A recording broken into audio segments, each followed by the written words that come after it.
Assalamualaikum warahmatullahi wabarakatuh. Aksi nyata modul 1.4 budaya positif. Perkenalkan, nama saya Zainal Arifin, CGP Angkatan 8 dari SMWN 1 Tegal Sualan, Kabupaten Probolinggo. Rencana tindakan aksi nyata budaya positif. Latar belakang, murid tidak suka peraturan karena selama ini jika mereka melakukan pelanggaran maka akan mendapatkan hukuman dan cenderung akan mempermalukan dirinya. Tujuan aksi nyata: 1. Menciptakan murid yang merdeka dan disiplin diri yang kuat, menumbuhkan budaya positif di sekolah dengan meyakini nilai-nilai kebajikan universal. Selanjutnya, selamat menyaksikan dan selamat menyimak.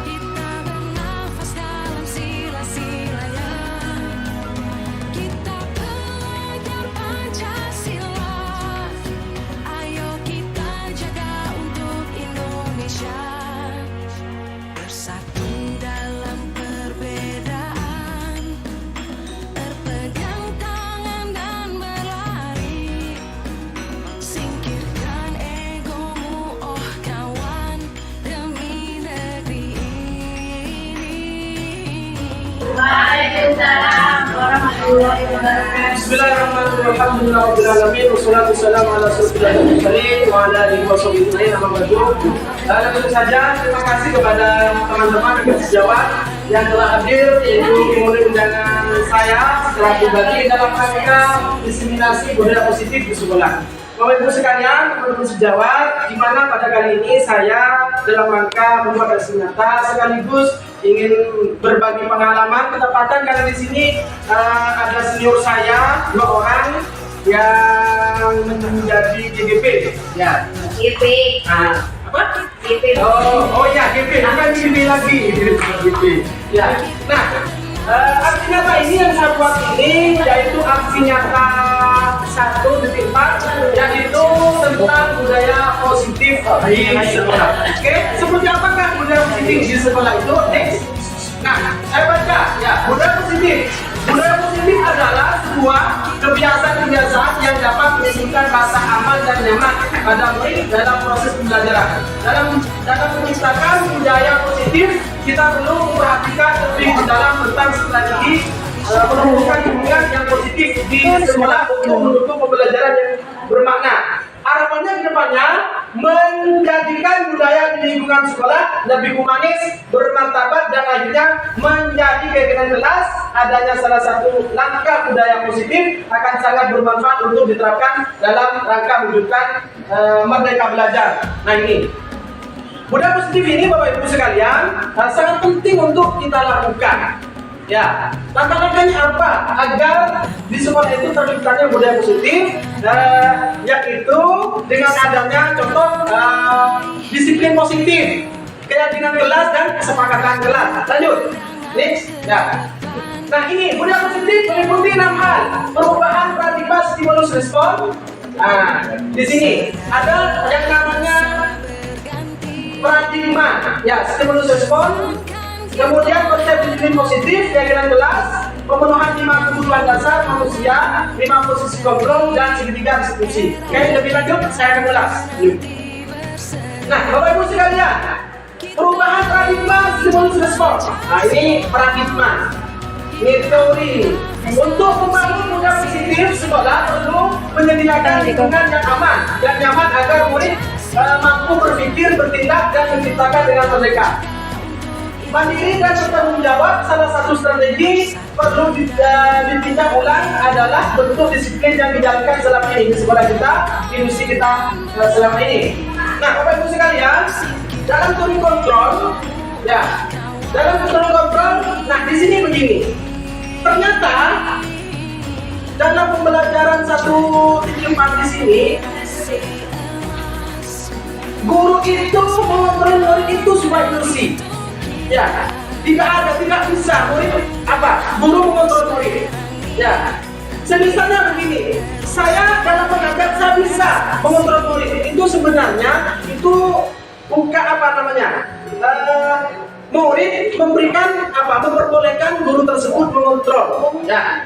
Kemudian ilusi bahwa semua penguatan positif dan bermanfaat. Ini juga ilusi.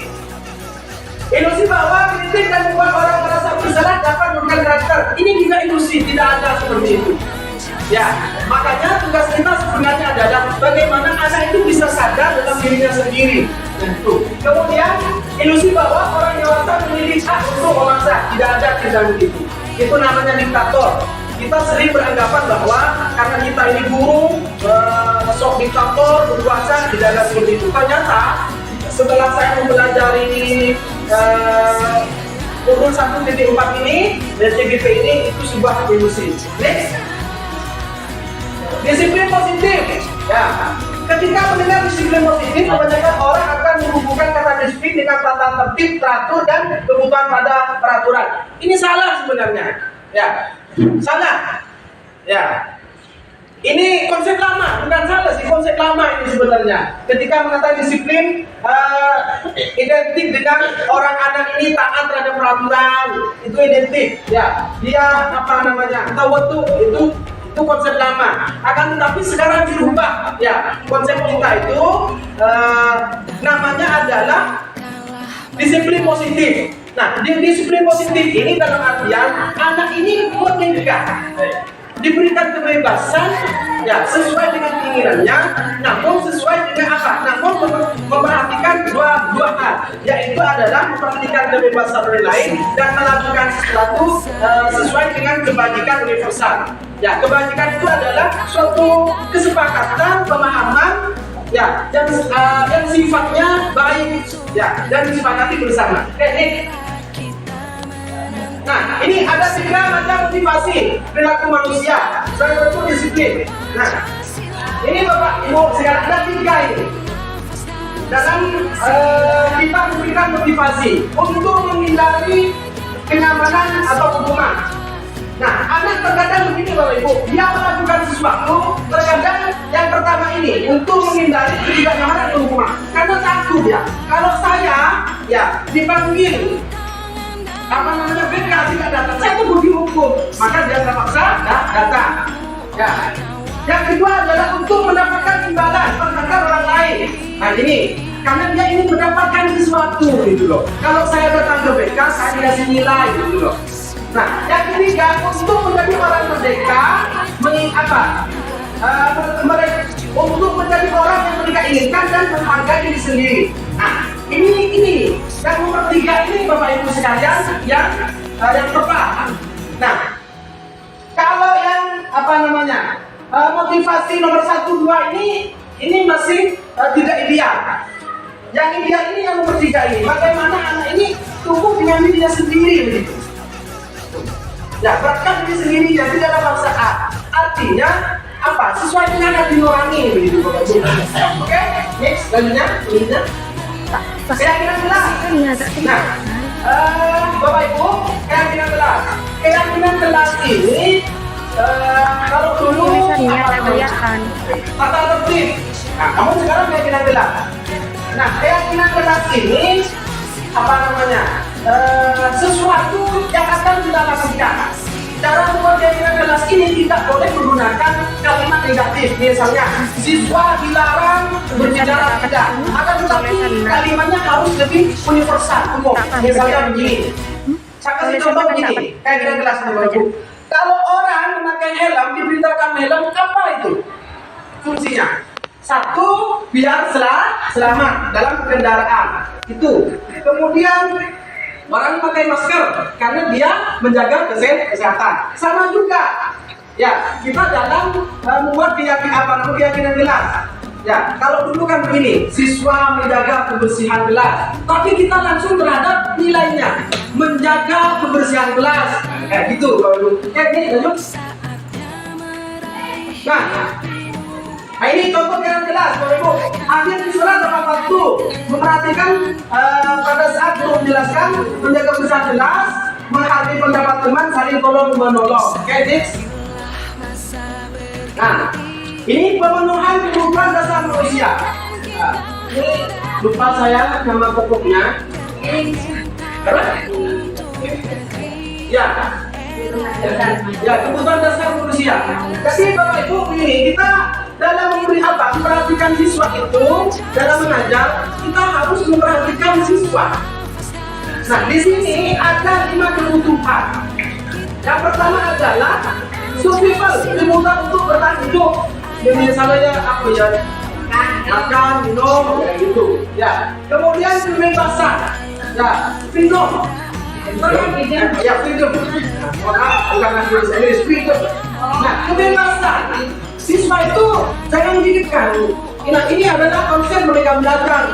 Silakan berpendapat asalkan sesuai dengan apa namanya kebajikan universal.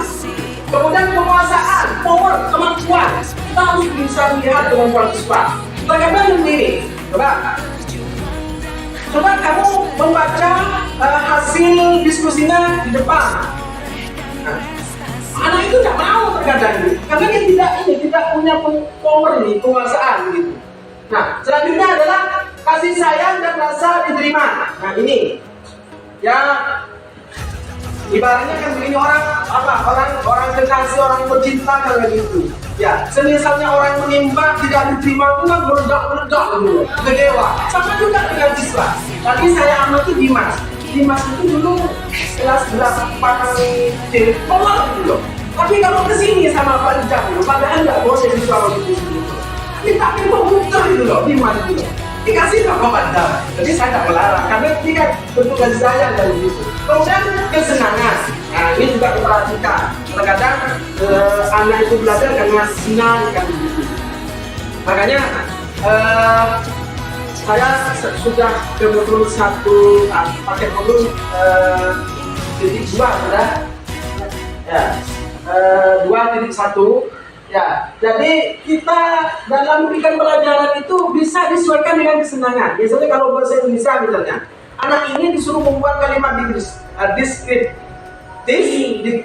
deskripsi. Ya, sesuai apa yang dia senangi. Misalnya senang memasak, menulislah tentang deskripsi memasak. Jadi belum. Posisi kontrol seorang guru. Nah, ini Bapak Ibu. Ya, posisi kontrol. Ya, ini perlu kita pelajari. Sekarang saya kalau bawa dengan anak itu, kalau ingat ini loh, 5 posisi kontrol ini, saya merasa tidak enak gitu.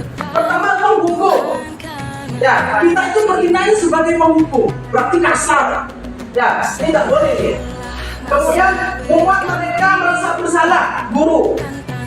Apa ya? Kita itu mengungkapkan atau berbicara merasa apa? Membuat orang merasa bersalah. Kecewa, kamu sudah disayang, kamu sudah tak ini apa, tapi kalau kecewa gitu loh.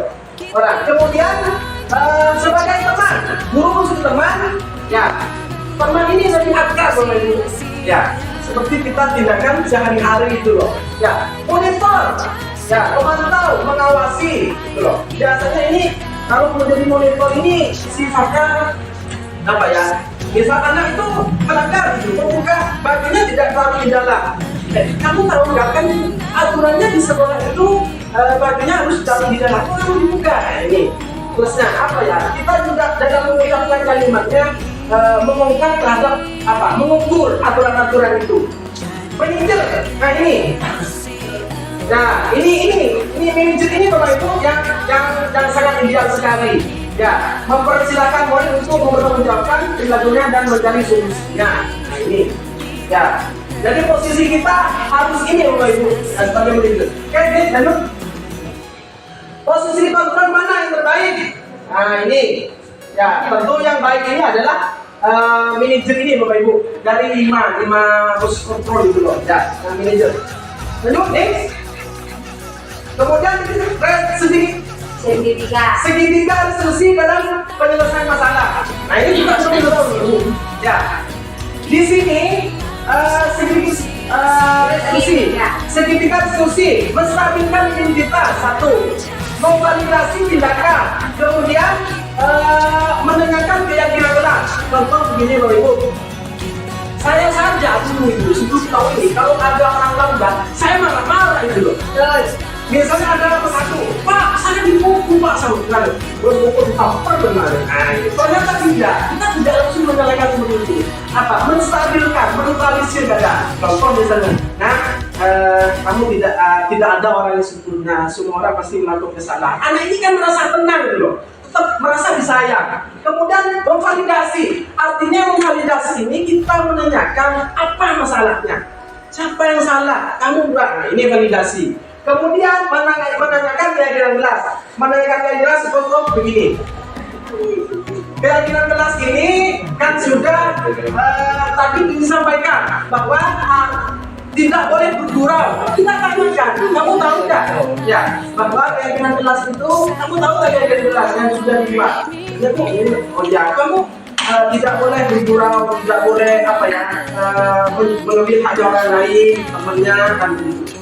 Ya, kamu masih dilakukan, kayak gitu. Tidak boleh ya. Kira-kira apa solusi kamu untuk tidak mengulangi lagi, ya, kayak gitu. Oke, nah, oke, terima kasih. Ya, mungkin Bapak ada pertanyaan? Ya, ingin disampaikan? Ya, insya Allah saya kira sudah paham. Ya, jika tidak ada yang disampaikan, ya, Pak. Tadi itu ada bagian kuat. Kalau sebelumnya datang dulu ada. Ya nggak apa-apa. Ya, yang penting sifatnya tidak melanggar. Ya, sesuai dengan yang kita kasih. Ya, kalau itu turunan ya. Nah, jika sudah tidak ada pertanyaan, saya kira semoga seri ini, diskusi ini bisa melakukan doa. Kita akhiri dengan pembacaan doa dengan membaca surah Al-Asr satu kali. Bismillahirrahmanirrahim. Wal 'asri innal insana lafi khusr illa alladziina aamanu wa 'amilus shalihati wa tawassaw bil haqqi wa tawassaw bis sabr. Terima kasih. Wassalamualaikum warahmatullahi wabarakatuh.